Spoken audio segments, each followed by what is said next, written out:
Title of the document or article: Becoming a Self-Regulated Learner, an overview by Barry J. Zimmerman. In an era of constant distractions in the form of portable phones, CD players, computers, and televisions for even young children, it is hardly surprising to discover that many students have not learned to self-regulate their academic studying very well. Consider the case of Tracy, a high school student who is infatuated with MTV. An important midterm math exam is 2 weeks away. She has begun to study while listening to popular music to relax her. Tracy has not set any study goals for herself. Instead, she simply tells herself to do as well as she can on the test. She uses no specific learning strategies for condensing and memorizing important material and does not plan out her study time, so she ends up cramming for a few hours before the test.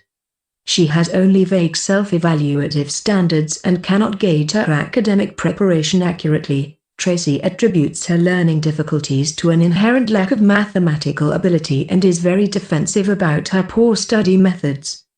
However, she does not ask for help from others because she is afraid of looking stupid, or seek out supplementary materials from the library because she already has too much to learn. She finds studying to be anxiety-provoking, has little self-confidence in achieving success, and sees little intrinsic value in acquiring mathematical skill. Self-regulation researchers have sought to understand students like Tracy and to provide help in developing key processes that she lacks, such as goal setting, time management, learning strategies, self-evaluation, self-attributions, seeking help or information, and important self-motivational beliefs, such as self-efficacy and intrinsic task interest. In recent years, there have been exciting discoveries regarding the nature, origins, and development of how students regulate their own learning processes. Although these studies have revealed how self-regulatory processes lead to success in school, few teachers currently prepare students to learn on their own. In this article, I discuss students' self-regulation as a way to compensate for their individual differences in learning, define the essential qualities of academic self-regulation, describe the structure and function of self-regulatory processes, and, finally, give an overview of methods for guiding students to learn on their own. Changing conceptions of individual differences. Since the beginning of public schooling in the United States, educators have wrestled with the presence of substantial differences in individual students' backgrounds and modes of learning. Some students grasped important concepts easily and seemed highly motivated to study, whereas others struggled to understand and retain information and often seemed disinterested. In the 19th century, learning was viewed as a formal discipline, and a student's failure to learn was widely attributed to personal limitations in intelligence or diligence. Students were expected to overcome their individual limitations in order to profit from the curriculum of the school. Conceptions of self-regulatory development at the time were limited to acquiring desirable personal habits, such as proper diction and handwriting. At the dawn of the 20th century, psychology emerged as a science, and the topic of individual differences in educational functioning attracted widespread interest. Diverse reformers, such as John Dewey, E.L. Thorndike, Maria Montessori, and the progressive educators, suggested various ways to alter the curriculum to accommodate students' individual differences, such as grouping of students homogeneously according to age or ability, introducing perceptual motor learning tasks, and broadening coursework to include training in practical skills. Later reformers matched instructional treatments to students' aptitude or attitude scores on standardized tests. Despite these notable efforts, critics charged that the curriculum of American schools remained too narrow and inflexible to accommodate the psychological needs of all students. Many psychologists and educators discussed the adverse effects of a rigid curriculum on students' self-images. During the late 1970s and early 1980s, a new perspective on students' individual differences began to emerge from research on metacognition and social cognition. Metacognition is defined as the awareness of and knowledge about one's own thinking. Students' deficiencies in learning were attributed to a lack of metacognitive awareness of personal limitations and an inability to compensate. Social cognitive researchers were interested in social influences on children's development of self-regulation, and they studied issues such as the effects of teacher modeling and instruction on students' goal setting and self-monitoring. Students were asked to set particular types of goals for themselves, such as completing of a certain number of math homework problems, and to self-record their effectiveness in achieving these goals. Students who set specific and proximal goals for themselves displayed superior achievement and perceptions of personal efficacy.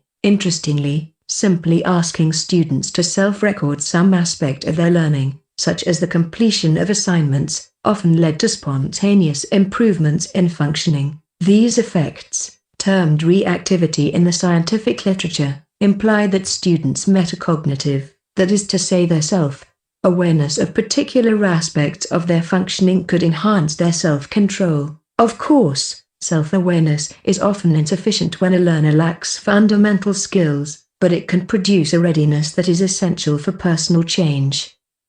These and related results led researchers to attribute individual differences in learning to students' lack of self-regulation. This perspective focused instead on what students needed to know about themselves in order to manage their limitations during efforts to learn, such as a dyslexic student's knowing to use a particular strategy to read. Although teachers also need to know a student's strengths and limitations in learning, their goal should be to empower their students to become self-aware of these differences. If a student fails to understand some aspect of a lesson in class, he or she must possess the self-awareness and strategic knowledge to take corrective action. Even if it were possible for teachers to accommodate every student's limitation at any point during the school day, their assistance could undermine the most important aspect of this learning: a student's development of a capability to self-regulate. Defining self-regulated learning in process terms.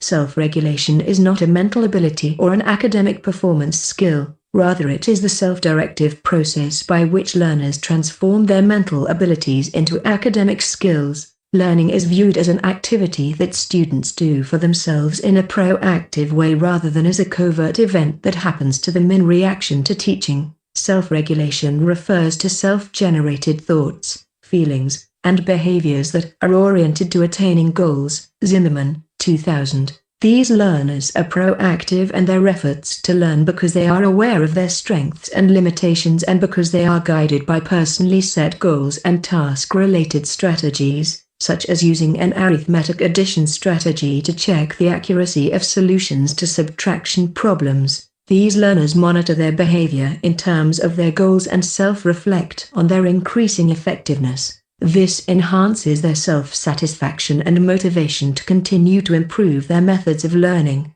Because of their superior motivation and adaptive learning methods, self-regulated students are not only more likely to succeed academically but to view their futures optimistically.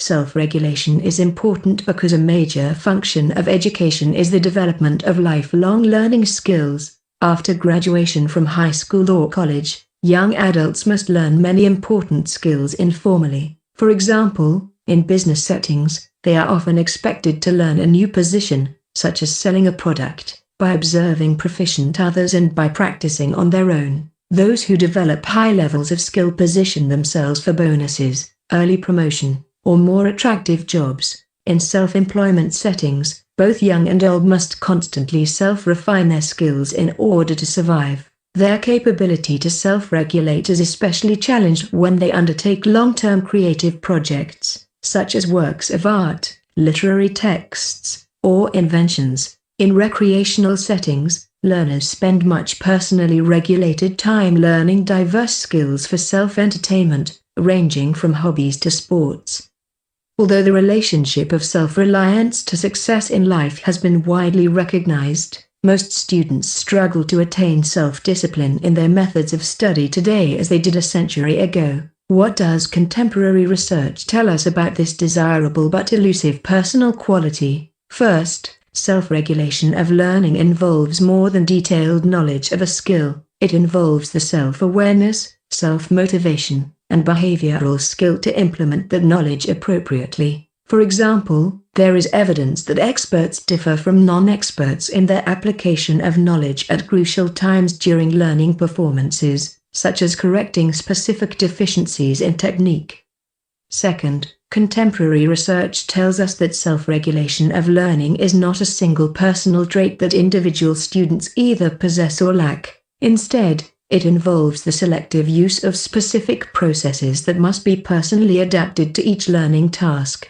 The component skills include a. Setting specific proximal goals for oneself, b. Adopting powerful strategies for attaining the goals, c. Monitoring one's performance selectively for signs of progress, d. Restructuring one's physical and social context to make it compatible with one's goals, e. Managing one's time use efficiently, f. Self-evaluating one's methods, g. Attributing causation to results, and h. Adapting future methods. A student's level of learning has been found to vary based on the presence or absence of these key self-regulatory processes. Third, contemporary research reveals that the self-motivated quality of self-regulated learners depends on several underlying beliefs, including perceived efficacy and intrinsic interest. Historically, educators have focused on social encouragement and extrinsic bells and whistles to try to elevate students' level of motivation. Unfortunately, self-directed studying or practicing was often derided as inherently boring, repetitive, and mind-numbing with catchy phrases such as drill and kill. However, interviews with experts reveal a very different picture of these experiences. Experts spend approximately 4 hours each day in study and practice and find these activities highly motivating. They vary their methods of study and practice in order to discover new strategies for self-improvement. With such diverse skills as chess, sports, and music, the quantity of an individual's studying and practicing is a strong predictor of his or her level of expertise. There is also evidence that the quality of practicing and studying episodes is highly predictive of a learner's level of skill. However, few beginners in a new discipline immediately derive powerful self-motivational benefits, and they may easily lose interest if they are not socially encouraged and guided, as most music teachers will readily attest. Fortunately, the motivation of novices can be greatly enhanced when and if they use high-quality self-regulatory processes, such as close self-monitoring. Students who have the capabilities to detect subtle progress in learning will increase their levels of self-satisfaction and their beliefs in their personal efficacy to perform at a high level of skill. Clearly, their motivation does not stem from the task itself, but rather from their use of self-regulatory processes, such as self-monitoring, and the effects of these processes on their self-beliefs. Structure and function of self-regulatory processes. This brings us to the essential question of how does a student's use of specific learning processes, level of self-awareness, and motivational beliefs combine to produce self-regulated learners? Social learning psychologists view the structure of self-regulatory processes in terms of 3 cyclical phases. The forethought phase refers to processes and beliefs that occur before efforts to learn. The performance phase refers to processes that occur during behavioral implementation, and self-reflection refers to processes that occur after each learning effort. The processes that have been studied in each phase to date are shown in Figure 1, and the function of each process will be described next. Forethought phase. There are 2 major classes of forethought phase processes: task analysis and self-motivation. Task analysis involves goal setting and strategic planning. There is considerable evidence of increased academic success by learners who set specific proximal goals for themselves, such as memorizing a word list for a spelling test, and by learners who plan to use spelling strategies, such as segmenting words into syllables. Self-motivation stems from students' beliefs about learning, such as self-efficacy beliefs about having the personal capability to learn and outcome expectations about personal consequences of learning. For example, students who feel self-efficacious about learning to divide fractions and expect to use this knowledge to pass a college entrance exam are more motivated to learn in a self-regulated fashion. Intrinsic interest refers to the student's valuing of the task skill for its own merits, and learning goal orientation refers to valuing the process of learning for its own merits. Students who find the subject matter of history, for example, interesting and enjoy increasing their mastery of it are more motivated to learn in a self-regulated fashion. Performance phase. Performance phase processes fall into two major classes: self-control and self-observation. Self-control refers to the deployment of specific methods or strategies that were selected during the forethought phase. Among the key types of self-control methods that have been studied to date are the use of imagery, self-instruction, attention focusing, and task strategies. For example, in learning the Spanish word pan for bread, an English-speaking girl could form an image of a bread pan or self-instruct using the phrase bread pan. She could also locate her place of study away from distracting noises so she could control her attention better. For a task strategy, she could group the Spanish word pan with associated words for foods. Self-observation refers to self-recording personal events or self-experimentation to find out the cause of these events. For example, students are often asked to self-record their time used to make them aware of how much time they spend studying. A boy may notice that when he studied alone, he finished his homework more quickly than when studying with a friend. To test this hypothesis, the boy could conduct a self-experiment in which he studied parallel lessons alone and in the presence of his friend to see whether his friend was an asset or a liability. Self-monitoring, a covert form of self-observation, refers to one's cognitive tracking of personal functioning, such as the frequency of failing to capitalize words when writing an essay. Self-reflection phase.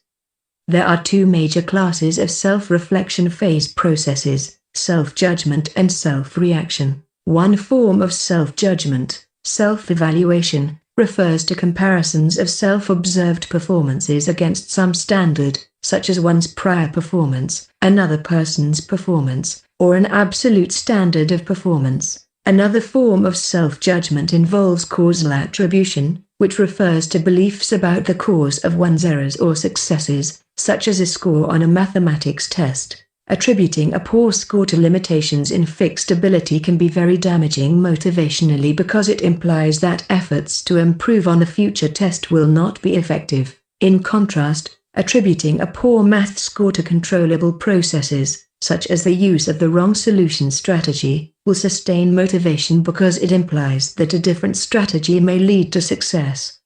One form of self-reaction involves feelings of self-satisfaction and positive effect regarding one's performance. Increases in self-satisfaction enhance motivation, whereas decreases in self-satisfaction undermine further efforts to learn. Self-reactions also take the form of adaptive, defensive responses. Defensive reactions refer to efforts to protect one's self-image by withdrawing or avoiding opportunities to learn and perform, such as dropping a course or being absent for a test. In contrast, adaptive reactions refer to adjustments designed to increase the effectiveness of one's method of learning, such as discarding or modifying an ineffective learning strategy. This view of self-regulation is cyclical in that self-reflections from prior efforts to learn affect subsequent forethought processes. For example, self-dissatisfaction will lead to lower levels of self-efficacy and diminished effort during subsequent learning. In support of this cyclical view of self-regulation, high correlations were found among learners' use of forethought, performance, and self-reflection phase processes. For example, students who set specific proximal goals are more likely to self-observe their performance in these areas, more likely to achieve in the target area, and will display higher levels of self-efficacy than students who do not set goals. Other studies have revealed that experts display significantly higher levels of self-regulatory processes during practice efforts than novices.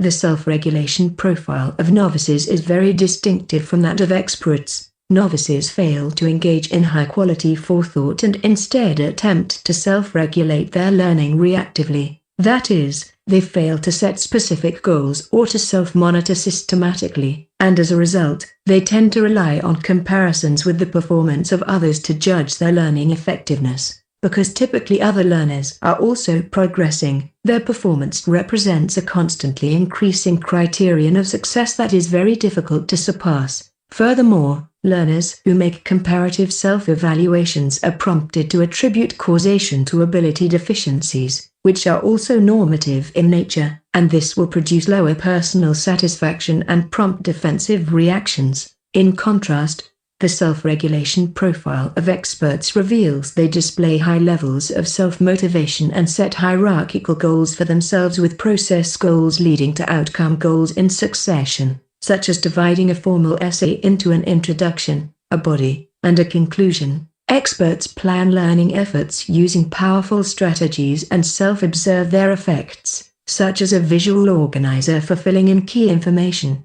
They self-evaluate their performance against their personal goals rather than other learners' performance, and they make strategy, or method, attributions instead of ability attributions. This leads to greater personal satisfaction with their learning progress and further efforts to improve their performance. Together, these self-reactions enhance various self-motivational beliefs of experts, such as self-efficacy, outcome expectations, learning goal orientation, and intrinsic interest. Knowing the differences in the structure and function of self-regulatory processes between experts and novices has enabled researchers to formulate intervention programs in schools for children who display lower levels of self-regulatory development. Teaching students to become self-regulated learners. Research on the quality and quantity of students' use of self-regulatory processes has revealed high correlations with academic achievement track placement as well as with performance on standardized test scores. There is also evidence that students' use of self-regulatory processes is distinctive from but correlated with general measures of ability, such as verbal ability. Although many self-regulatory processes, such as goal setting and self-monitoring, are generally covered, teachers are aware of many overt manifestations of these processes, such as students' self-awareness of the quality of their work and preparedness in class. Recent research shows that self-regulatory processes are teachable and can lead to increases in students' motivation and achievement.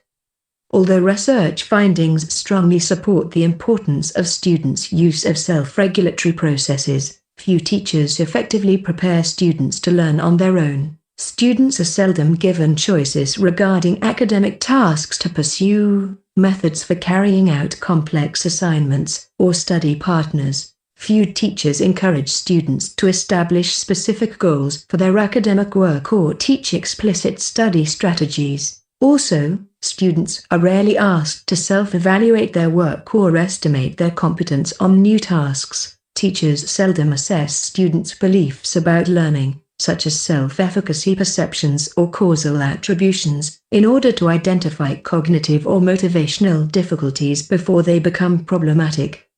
Contrary to a commonly held belief, self-regulated learning is not asocial in nature and origin. Each self-regulatory process or belief, such as goal setting, strategy use, and self-evaluation, can be learned from instruction and the modeling by parents, teachers, coaches, and peers. In fact, self-regulated students seek out help from others to improve their learning. What defines them as self-regulated is not their reliance on socially isolated methods of learning, but rather their personal initiative, perseverance, and adaptive skill. Self-regulated students focus on how they activate, alter, and sustain specific learning practices in social as well as solitary contexts. In an era when these essential qualities for lifelong learning are distressingly absent in many students, teaching self-regulated learning processes is especially relevant.